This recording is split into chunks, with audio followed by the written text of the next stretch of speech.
Pull! Oh! Ya!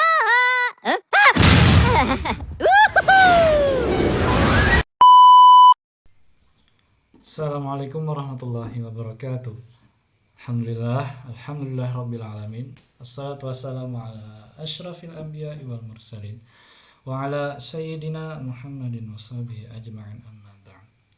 Rabbi shrah li sadri wa yassir li amri wa hlul 'uqdatam min lisani yafqahu qawli. Selamat pagi, selamat siang, selamat malam bagi rekan-rekan dan dosen pengampu yang saya hormati, Pak Sunarno. Perkenalkan, nama saya Rizky Atorik dengan NIM 20206100038. Dalam kesempatan hari ini saya akan mempresentasikan tugas mata kuliah Hukum Sumber Daya Alam yang berjudul Dinamika Pro Kontra Pembangunan IKN, Analisis Ancaman Lingkungan dan Formulasi Solusi Pengelolaan SDA di Kalimantan Timur. Hal ini dilatar belakangi pemindahan ibu kota negara atau disebut IKN ke Nusantara, Kalimantan Timur, dipayungi oleh Undang-Undang Nomor 3 Tahun 2022. Ini adalah mega proyek ambisius menuju Indonesia Emas 2045. Namun, wilayah IKN seluas lebih dari 256 hektar ini ralat 256.000 hektar ini berada di jantung ekosistem Pulau Borneo, salah satu pusat keanekaragaman hayati dunia. Pembangunan masif ini melahirkan perdebatan ekologis lintas generasi antara kepentingan pembangunan ekonomi dan kelestarian lingkungan. Perlu dicatat bahwa IKN, sebelum ada proyek IKN sendiri dimulai, Kalimantan Timur sudah mengalami degradasi lingkungan yang kronis akibat eksploitasi alam. Kaltim memegang 38% cadangan batubara nasional, di mana sekitar 40% wilayahnya dialokasikan untuk izin tambang. Akibatnya terjadi kontaminasi air, hilangnya vegetasi, dan ketidakjelasan hukum dan pengawasan lintas sektor.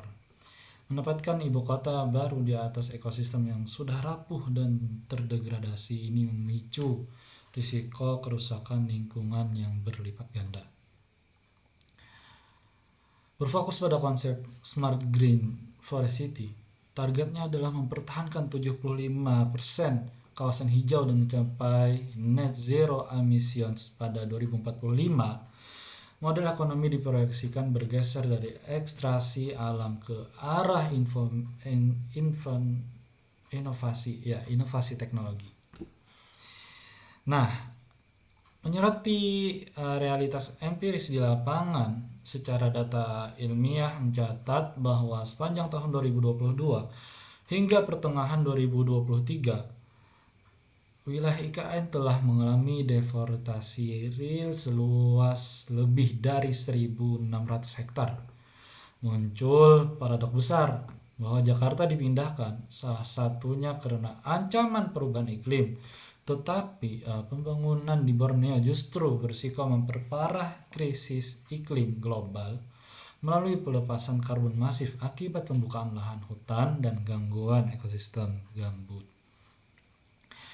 Pembangunan jalan dan infrastruktur, memutus jalur koridor hijau. Hal ini mengancam kelangsungan hidup satwa endemik seperti orang utan Borneo, bekantan, atau sejenisnya lah, atau kayak gajah Kalimantan yang membutuhkan wilayah jelajah yang luas. Konversi lahan memicu pengecualian sosial. Masyarakat nelayan tradisional di Teluk Balikpapan khususnya mulai terpinggirkan akibat reklamasi.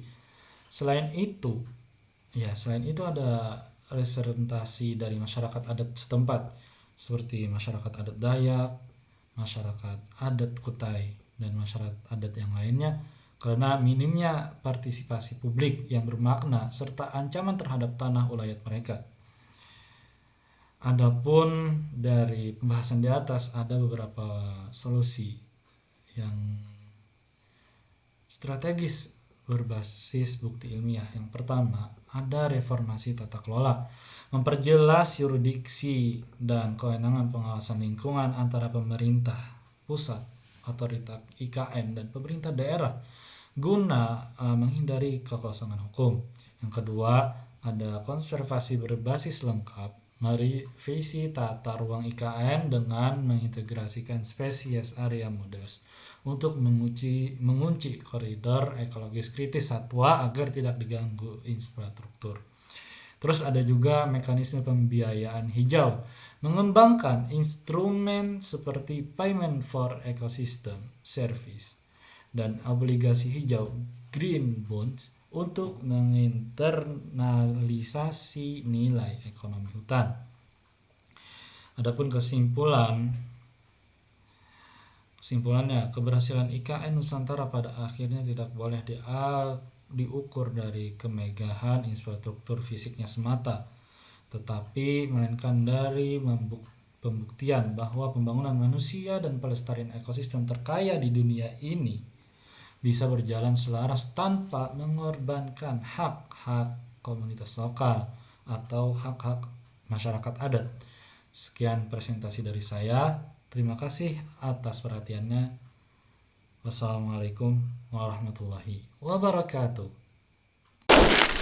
Sahabatnya sudah Akhir sekali